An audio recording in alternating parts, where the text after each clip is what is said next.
Moi, je m'appelle Nassib Alouchi. Je suis une femme de Jendouba, une femme jendoubienne. Avant, j'ai né à Andrahem, c'est une zone dans les frontières de Jendouba, de Tunis. Et maintenant, j'habite ici à Jendouba.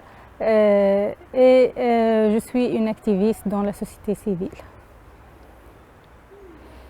Donc, je veux aborder le thème du film Lunadigas du point de vue la société, mais je veux parler de moi-même, de mon expérience pour vraiment toucher des choses que moi je l'ai vécu à travers la société comme une femme, que j'ai resté après le mariage 5 ans sans avoir des enfants.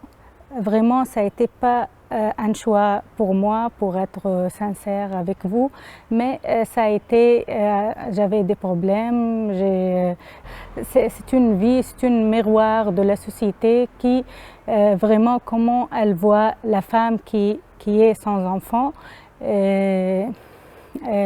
Vraiment, à partir des voisins, des femmes qui arrivent à l'association, à chaque fois qu'ils entrent, et jusqu'à maintenant, tu n'as pas un bébé, tu n'as pas un enfant, jusqu'à maintenant, tu n'as rien dans le ventre. Qu'est-ce qu'il y a? Qu'est-ce qu'il passe? Comme si cette chose, c'est pas normal, comme si la femme qui n'a pas un bébé, c'est une femme, elle est manquante ou qui manque quelque chose, qui est une femme, n'est pas une femme. C'est un autre espèce, une autre chose qui vit dans la vie. Même les voisines et tout ça qui ont des enfants, ils ne me parlent pas beaucoup. Lorsque je prends leurs enfants pour jouer un peu ou bien pour dire je le salue, ils trouvent que oh pitié, ou bien il prend ses enfants pour eux comme si moi je veux les prendre ou que j'ai une maladie, que je veux vraiment les passer des choses qui ne sont pas bien. Ils peuvent.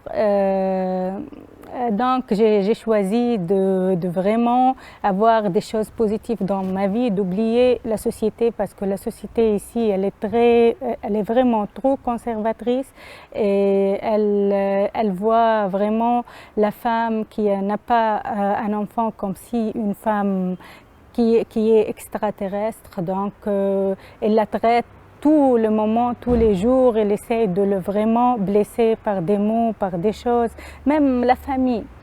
Même c'est pas juste la société, même la famille, que c'est une petite société, même dans l'Aïd ou bien dans les fêtes, nos fêtes nationales ou bien quand on le fait, il y a les femmes qui achètent l'Aïd pour les enfants et tout ça, ils te voient, ah toi tu n'as pas tes enfants, tu restes, tu n'achètes pas l'Aïd, tu fais pas les pâtisseries, c'est pas comme si sa vie c'est stop, t'as pas de vie. Il n'y a pas des enfants, donc il n'y a pas de vie. Tu n'avances pas, tu restes là, dans un coin et stop. À ce moment-là, je dis non, je dois avoir des choses vraiment qui m'occupent.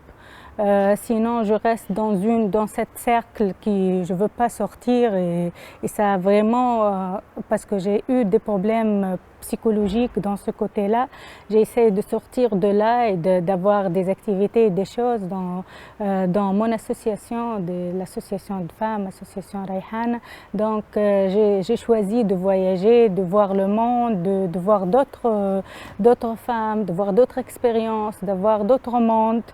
Que je ne le trouve pas dans le monde où je suis, dans mon quartier ou bien dans ma famille ou bien ici à Jendouba ou bien à toute la Tunisie parce que c'est la même culture, c'est partagé partout.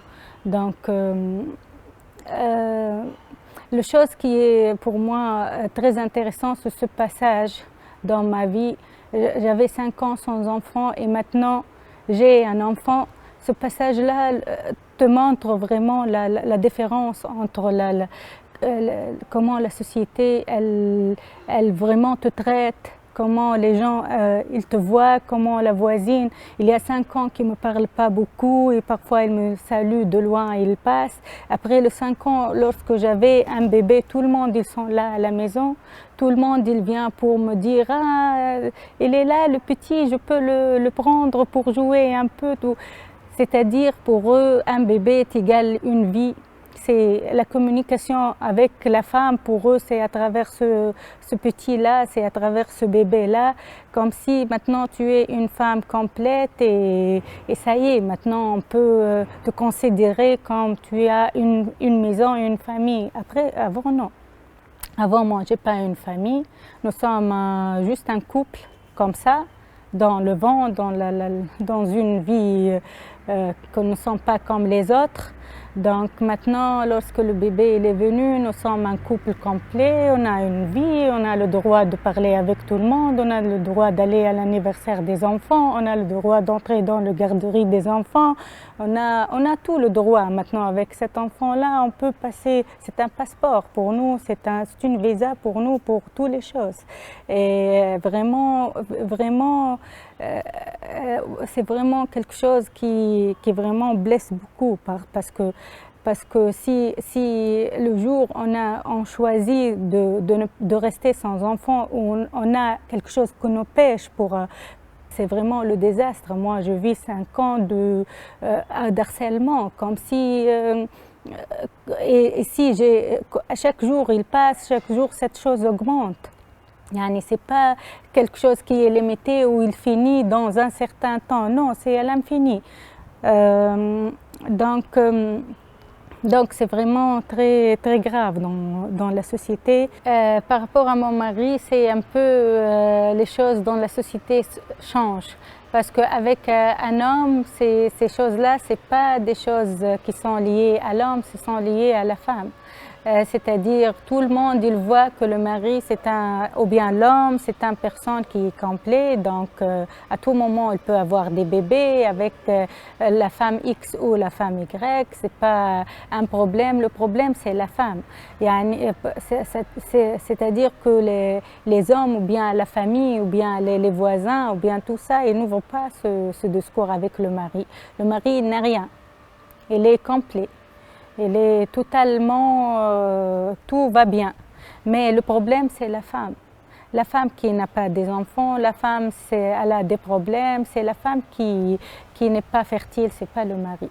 Les gens ou bien la société, ils me connaissent pas comme avant comme la présidente d'une association ou bien comme une femme active ou bien comme une femme qui fait des choses dans sa vie ou bien qui change et qui fait changer une société qui essaie de faire des choses à travers l'association pour faire changer des notions, des mentalités, des cultures et tout ça qui sont déjà acquis dans la société. Toujours il voit toujours la femme dans sa vie privée. Et ça, c'est pas juste les femmes sans enfants, même les femmes qui sont pas mariées. Malheureusement, la société, elle ne voit pas la femme dans son carrière professionnelle ou qu'est-ce qu'elle fait dans la société. Une femme comme présidente, qu'elle fait des activités ou qu'elle est une femme active dans la société civile, qu'elle essaie vraiment de changer et faire changer la société, qu'elle traite des thématiques et vraiment tabous, les mettre vraiment dans la lumière et les faire sortir, expliciter et parler avec toute la société, soit les hommes, soit les femmes, tout le monde, de le faire partager, de le communiquer à les autres. Malheureusement, la société ici, elle voit la femme comme la femme c'est la fertilité, c'est une femme qui a des droits dans la famille, une femme qui, après le mariage, elle se marie, après le mariage, elle aura des enfants, elle voit ces étapes-là. C'est pour cela, nous, ici à Rayhan, on a choisi vraiment de travailler beaucoup sur la voie droits de la femme, sur le corps de la femme, sur l'expression artistique de la femme pour qu'elle vraiment trouve un endroit où elle peut s'exprimer, soit à travers le sport et avec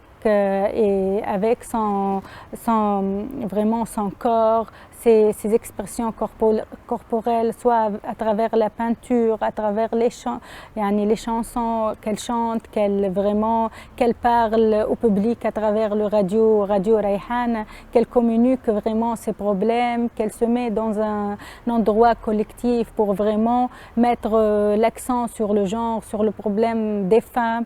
On a choisi vraiment d'avoir ici un point focal dans Ajandouba, c'est Dar Rayhan, où elle sort plusieurs axes, où on traite plusieurs choses, où on invite les femmes rurales vraiment et on l'attire pour qu'elle être ici avec nous, pour qu'elle vraiment améliore sa situation économique petit à petit, à travers de toucher des petits revenus, à travers de valoriser leur travail domestique qu'ils font tous les jours, mais peut-être on peut le changer à un valeur économique qui leur aide vraiment à changer leur vie, à vraiment avoir la prise de décision et dans leur famille. Donc, à travers l'association et à travers Rayhan, on essaie de faire beaucoup de choses. On a beaucoup de défis qui sortent de notre vie personnel et vraiment et on le partage à un écart et un axe communautaire. Dans notre société, dans notre culture, il y a une chaîne des tabous qui est là déjà depuis longtemps, qu'on essaie de l'abattre. Comme par exemple l'homosexualité et plusieurs autres choses, mais le fait de faire choisir quelque chose et surtout de choisir de ne pas avoir un enfant, c'est vraiment, selon mon expérience, comme on dit toujours, c'est une étiquette ou c'est quelque chose qui reste tout le temps attaché à la femme comme quelque chose qui est vraiment visuel. Yani, une femme qui tourne avec une famille sans enfants. C'est même, ça se voit, tout le monde il le voit, tout le monde peut-être les autres tabous, il y a des choses qu'on peut le connaître, il y a des choses non, mais vraiment de ne pas avoir un enfant à côté de toi dans certaines places ou bien dans la société, ça se voit. Yani c'est quelque chose qui est toujours stickers, toujours il est là. Et pourquoi je mets le voile, c'est très clair. Je peux te répondre. Moi, je mets le voile, c'est un choix de moi comme une femme de le porter. C'est pas quelque chose qui est imposé par la société ou bien de mon mari ou bien. C'est quelque chose qu'un jour, moi, comme une musulmane, j'ai choisi de prendre le voile et de le mettre. Peut-être il arrive un jour que je fais un autre choix dans ma vie. Mais il y a un certain moment, j'ai senti que moi, j'ai besoin de faire ça. J'ai besoin de mettre le voile. C'est un choix, moi, que je le fais dans une période vraiment qui était trop délicate. Où mon père il était malade avec une maladie cancéreuse et j'étais toujours à côté de lui. Et j'ai senti que la vie, ça y est, dans ce moment-là, la vie c'est stop. J'ai décidé de mettre le voile. Je ne sais pas pourquoi, c'est un choix que je le fais maintenant. Et même après, quand mon père il est décédé aussi, j'ai continué à faire ça. Même mes sœurs, ils ont aussi mis le voile, ils ont choisi de faire ça. Peut-être on le voit comme quelque chose parce que dans notre religion, c'est quelque chose, il y a des gens qui disent que c'est quelque chose qu'on doit le mettre, il y a d'autres courants qui disent non, c'est pas obligatoire, mais entre ça et ça, il n'y a pas une chose qui est très claire et toutes les choses, elles sont des choses interprétées. Et, je sais vraiment, c'est quelque chose qui est un peu délicate. jusqu'à ce moment-là, je ne trouve pas une réponse. Et même à chaque fois, je dis, moi, parfois, même dans l'été, parfois dans les rues, je marche sans voile.